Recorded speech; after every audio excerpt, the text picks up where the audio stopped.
Hello students, आज मैं आपको विद्युत तीव्रता के बारे में बताने वाला हूं। आप ये नोटिस करेंगे एसीएफ के सिलेबस में एग्जैक्टली विद्युत तीव्रता यही टर्म लिखा है, जिसे आप विद्युत क्षेत्र की तीव्रता भी बोल सकते हैं या इंग्लिश में बोल सकते हैं इंटेंसिटी ऑफ इलेक्ट्रिक फील्ड।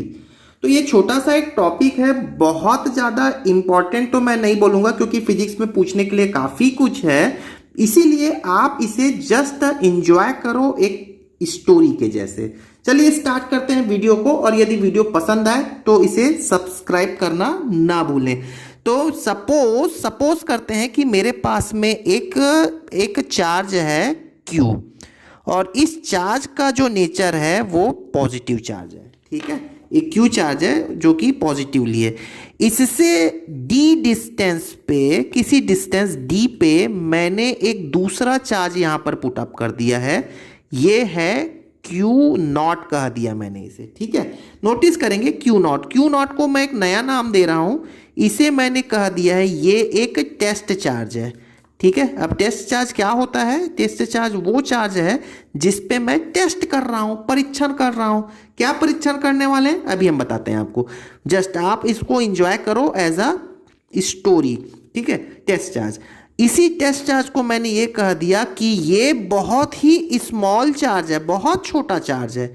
क्यों बहुत छोटा चार्ज लिया है? क्योंकि मैं इस पे फोकस करने वाला हूं, इसके कारण इस पे फोकस करने वाला हूं, तो अल्टीमेटली काफी छोटा चार्ज है।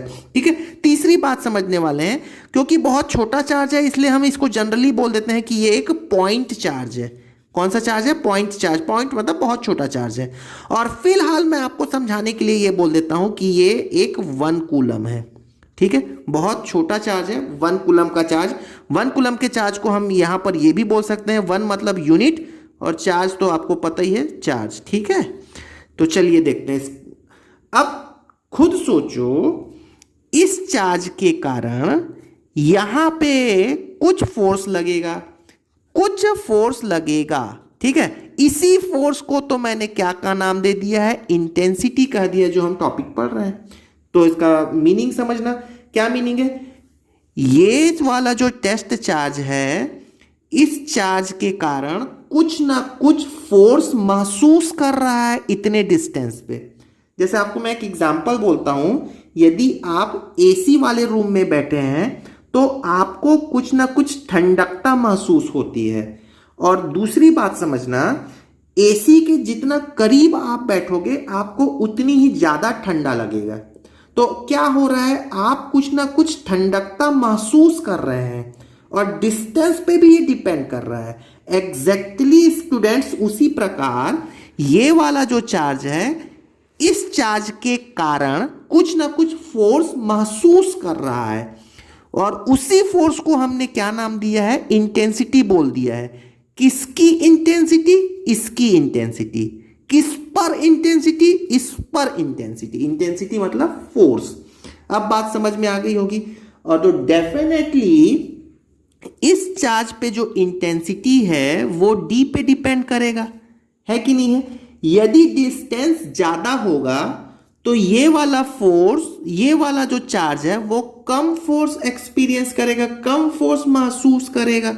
और ये चार्ज जितना ज्यादा होगा, यहां पर लगने वाला फोर्स उतना ही ज्यादा होगा। मतलब अल्टीमेटली मैं ये कहने वाला हूं कि इस चार्ज पर, जो टेस्ट चार्ज है, हम इसी पे बात कर रहे हैं, इस टेस्ट चार्ज पर इसके कारण जितना भी फोर्स लग रहा है उसी को ही मैंने इंटेंसिटी कह दिया है। हाँ, बस शर्त क्या होना चाहिए? ये टेस्ट चार्ज क्या होना चाहिए? यूनिट चार्ज होना चाहिए। अब आप ये भी बोल सकते हो कि सर ये यदि यूनिट चार्ज ना रहे तो? ये तो कुछ भी हो सकता है ना। ठीक है, छोटा चार्ज है, लेकिन मैंने छोटा इसलिए कहा है क्योंकि इसके कंपेयर में छोटा कहा है ना। ये अपने आप में काफी छोटा है, लेकिन किसके कंपेयर में? इसके कंपेयर में। ठीक है, यदि अब आप सुनोगे तो इंटेंसिटी का जो फॉर्मूला है, अब मैं वो आपको बताने वाला हूं। इंटेंसिटी को हम E से रिप्रेजेंट करते हैं। ठीक है, इंटेंसिटी को मैंने E से रिप्रेजेंट किया, और ये क्या है? एक प्रकार का क्या है? फोर्स है। क्या है? इंटेंसिटी ही एक प्रकार का फोर्स है। और किस पर लगने वाला फोर्स? यूनिट चार्ज पर लगने वाला फोर्स। और इसका भी एक डायरेक्शन होता है। तो सारी बातें मैं आपको बता रहा हूँ, केयरफुली सुन लो। जैसे इस फॉर्मूले का जस्टिफिकेशन मैं देता हूँ। देखो, मान लिया कि ये एक यूनिट चार्ज नहीं है, ठीक है। मान लो कि आपका चार्ज है ये 10 कूलम का। 10 कूलम भी एक छोटा चार्ज मान लेते हैं, किसके कंपेयर में, इसके कंपेयर में। और डी डिस्टेंस पे इसके कारण यहां पर फोर्स लग रहा होगा सपोज 100 न्यूटन का, ठीक है। तो 100 न्यूटन का फोर्स लग रहा है 10 कूलम पे, तो 1 कूलम पे कितना लगेगा बोलो। तो आप बोलोगे ये लगेगा 10 न्यूटन, है कि नहीं। बहुत सिंपल हो गया। तो हम स्टूडेंट्स हमेशा यहां पर फोर्स कैलकुलेट करने वाले हैं कितने कूलम के लिए, 1 कूलम के लिए। और वही फोर्स फिर किसके इक्वल हो जाएगा, इंटेंसिटी के इक्वल हो जाएगा। तो आई होप आपको ये डेफिनेशन समझ में आ गया होगा। तो फिर से एक बार बोलता हूं, यहां पर किसी चार्ज पे जितना भी फोर्स लग रहा है वही उसकी इंटेंसिटी है, लेकिन ये चार्ज कितना होना चाहिए, 1 कूलम। यदि ये चार्ज 1 कूलम के अलावा कुछ भी है तो आप उसको 1 कूलम में कन्वर्ट कर लो। जैसे मैंने यहां पर एग्जांपल बोला, कितना न्यूटन का फोर्स लग रहा था, 100 न्यूटन का फोर्स लग रहा था। कितने कूलम चार्ज पर, 10 कूलम पे। तो 1 कूलम पे कितना लगेगा, 10 न्यूटन। तो यही होती है इंटेंसिटी। तो इस बेसिस पे इंटेंसिटी का हमारे पास में यूनिट क्या आ गया स्टूडेंट्स। तो यूनिट होता है इसका, यूनिट होता है क्या, न्यूटन पर कूलम, ठीक है। ये यूनिट भी आप याद रखने वाले हैं, न्यूटन पर कूलम। अब दूसरी बात सुनो, ये हो गया मेरा एक बात, ये हो गई मेरी दूसरी बात। अब तीसरी बात करते हैं। एक्चुअली में यहां पर जो लगने वाला फोर्स है वो 2 बातों पे डिपेंड कर रहा है। कौन कौन सी 2 बात, तो एक बात है डिस्टेंस पे डिपेंड कर रहा है, डिस्टेंस जितना ज्यादा फोर्स उतना कम। और दूसरी बात, ये चार्ज जितना ज्यादा फोर्स उतना ही ज्यादा लगेगा। तो स्टूडेंट्स, मैं इसका एक फिजिक्स में एक डेरिवेशन है, डेरिवेशन मैं आपको बता नहीं रहा हूं क्योंकि सीजीपीएससी में या एसीएफ में आपको डेरिवेशन तो कोई पूछेगा नहीं, ये तो बोर्ड में पूछ लेते हैं। तो मैं आपको इंटेंसिटी का डायरेक्ट एक फॉर्मूला बता देता हूं। क्या होता है, 1/4 पाई एप्सिलॉन नॉट Q/d²। और ये हो गया एक फॉर्मूला। इस फॉर्मूले का एक जस्टिफिकेशन भी है, एक डेरिवेशन भी है। जिन बच्चों के पास में समय है, जिनको ज्यादा डिटेल पढ़ना है, समझना है, तो मैं आपको इसके डेरिवेशन के लिए एक अलग वीडियो बना रखा है। आपको उसका लिंक मैं दे दूंगा, आपको पढ़ना है तो आप वहां से पढ़ सकते हो। क्लियर हो गया बात क्या, ठीक है। सारी लिंक मैं आपको दे दूंगा जिनको डिटेल पढ़ना है। मैं क्योंकि 11th और 12th में भी आईआईटी फिजिक्स पढ़ाता हूँ, नीट का भी पढ़ाता हूँ, तो मेरे सारे वीडियो और मेरे चैनल पे बने हुए हैं। तो मैं उसका लिंक आपको दे दूंगा, आप वहां से रिफर कर लेना। लेकिन मैं कहता हूं आपके पास में समय हो तो ही आप पढ़ें, अदरवाइज डायरेक्टली आप इसको लर्न कर लो, 1/4 पाई एप्सिलॉन नॉट Q/d², ठीक है।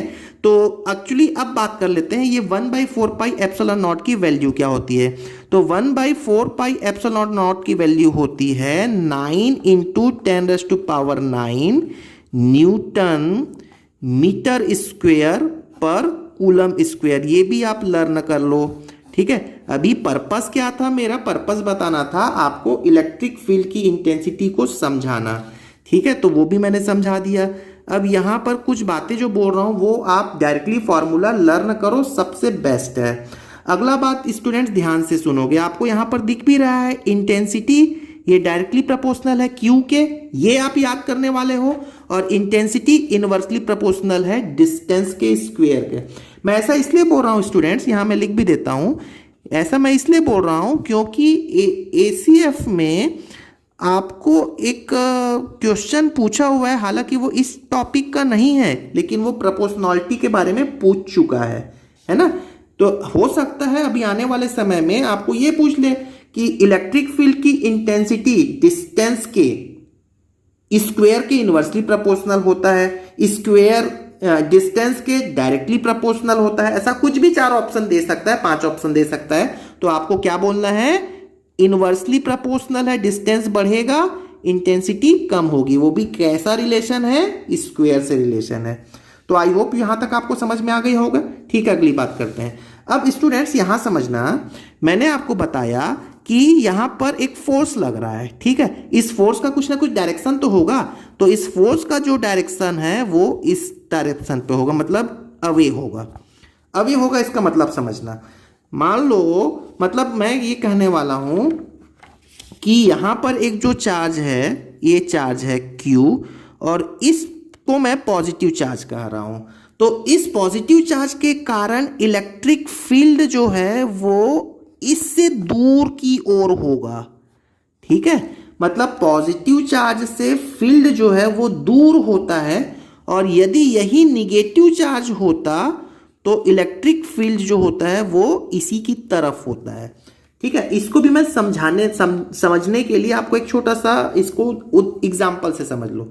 इस प्लस क्यू के कारण यहां पर किसी भी डिस्टेंस पे मैं एक टेस्ट चार्ज रख दूं जो कि पॉजिटिव है, तो उनके बीच में रिपल्सन होगा। यदि ये भी टेस्ट चार्ज है, ये टेस्ट चार्ज है, तो रिपल्सन होगा। रिपल्सन होगा तो वो दूर भागेगा, तो दूर भागेगा तो किधर भागेगा? जिस डायरेक्शन पे भी भागेगा वही इलेक्ट्रिक फील्ड इंटेंसिटी का डायरेक्शन है। अब खुद सोचो, यहां पर मैंने एक प्लस माइनस क्यू चार्ज रख दिया, और यहां पर मैंने एक अगेन प्लस क्यू नॉट एक चार्ज रख दिया। कौन सा चार्ज है? टेस्ट चार्ज है। तो इस चार्ज के कारण ये वाला चार्ज अट्रैक्ट होगा कि नहीं होगा? अट्रैक्ट हो रहा है, मतलब इसका जो भी डायरेक्शन है वही इलेक्ट्रिक फील्ड इंटेंसिटी का डायरेक्शन है। क्लियर हो गया बात? तो अगली बात सुनने वाले हैं, कंक्लूजन। इलेक्ट्रिक फील्ड लाइंस या इलेक्ट्रिक फील्ड इंटेंसिटी का डायरेक्शन पॉजिटिव चार्ज से दूर की ओर और निगेटिव चार्ज की तरफ होता है। यदि मैं डायग्राम से बोलूं तो सपोज ये पॉजिटिव चार्ज है, तो पॉजिटिव चार्ज से अवे होगा इलेक्ट्रिक फील्ड लाइंस, ठीक है ना। ये हमको एक्चुअली इलेक्ट्रिक फील्ड लाइंस को लाइन के ही थ्रू दिखाना होता है फिजिक्स में, तो ये लाइन हो गया। और निगेटिव चार्ज की बात करें तो इलेक्ट्रिक फील्ड लाइंस निगेटिव की तरफ आएंगी। तो ये आपको ट्रू और फॉल्स में पूछ लिया जाता है ऑब्जेक्टिव्स में, ठीक है। सारे मैं आईआईटी और नीट की ही बात कर रहा हूं, क्योंकि एसीएफ में इससे रिलेटेड क्वेश्चन एक आध बार ही आया है, वैसे चांसेस कम है इससे रिलेटेड क्वेश्चंस आने के, ठीक है। अच्छा, एक अगली बात सुन लेना कि इलेक्ट्रिक फील्ड लाइंस जो निकली हैं, यही तो इलेक्ट्रिक फील्ड लाइन है, ये कहां तक जाएगी? इन्फिनिटी तक जाती है, ठीक है। पॉजिटिव चार्ज से निकलकर इन्फिनिटी तक जाएगी, निगेटिव चार्ज में इन्फिनिटी से आ रही है, ठीक है। ये अब आप एक अगला बात सुन लो डियर स्टूडेंट्स। मैं यदि आपको बोलता हूं इलेक्ट्रिक फील्ड जो लाइंस होती हैं इसको हमने एक पैरेलल लाइन से रिप्रेजेंट किया, सपोज ये पैरेलल लाइन से रिप्रेजेंट किया, ठीक है। इस पैरेलल लाइन को हम बोलते हैं यूनिफॉर्म इलेक्ट्रिक फील्ड, एक जैसा विद्युत क्षेत्र। अब इस एक जैसा विद्युत क्षेत्र किसी न किसी चार्ज से तो इलेक्ट्रिक फील्ड बना होगा ना। सपोज यहां पर कोई चार्ज रखा होगा, उसके कारण ये लाइंस आ रही हैं, और यहां पर मैंने कोई एक चार्ज रखा, कोई भी एक चार्ज रखा, दूसरा चार्ज Q, ठीक है। तो किसी इलेक्ट्रिक फील्ड पे, अब ध्यान से सुन लो इसको, किसी इलेक्ट्रिक फील्ड E पे, ये इलेक्ट्रिक फील्ड है, वो भी यूनिफॉर्म इलेक्ट्रिक फील्ड है, ये चार्ज कितना फोर्स एक्सपीरियंसेस करेगा? तो क्या बताया मैंने आपको अभी, फॉर्मूला क्या बताया? ये E is equal to f by q naught. Q naught कौन सा था? यही तो वो जो चार्ज है जो यहां पर रखा हुआ है, या ये वाला जो इस एग्जांपल में ये वाला। तो इस चार्ज पे कितना फोर्स लगेगा? तो आप बोलोगे F is equal to Q into E, ठीक है ना। F is equal to Q into E, देख लो यहां से F is equal to QE, ठीक है। क्लियर हो रही है क्या बात? कोई भी एक चार्ज, अब कंक्लूजन सुनो, कोई भी एक चार्ज किसी भी इलेक्ट्रिक फील्ड पे रखा हुआ है और उस इलेक्ट्रिक फील्ड की इंटेंसिटी है E, तो वो चार्ज कितना फोर्स महसूस करेगा? तो Q इंटू E महसूस करेगा, उसका खुद का चार्ज इंटू इलेक्ट्रिक फील्ड की इंटेंसिटी। क्लियर हो गया? तो देखो यहां पर दो बातें हैं। पहली बात ये, यहां पर एक लास्ट बात मैं बोल देता हूं वीडियो समाप्त करने से पहले। पहली बात ये कि इंटेंसिटी किसकी होती है, इस चार्ज की इंटेंसिटी है, और वो इंटेंसिटी का प्रभाव किस पर पड़ रहा है, इस चार्ज पर पड़ रहा है। ठीक है ना। तो ये जो फोर्स है वो इस पर लग रहा है और ये जो इंटेंसिटी है वो इसकी है। क्लियर हो रही है ये बात? ठीक है। तो आई होप आपको ये सारी बातें समझ में आ गई होंगी। एक बात और लास्ट में कह देता हूँ, देखो आपको मैं भूल रहा था, ये बात भी आपको बता ही देते हैं। कई बार क्या होता है एग्जाम्स में आपको इसका ग्राफ पूछ लेता है, तो ये ग्राफ आप देख लेते हैं। ग्राफ कैसा होगा, तो बहुत ही सिंपल ग्राफ आप याद रख लो।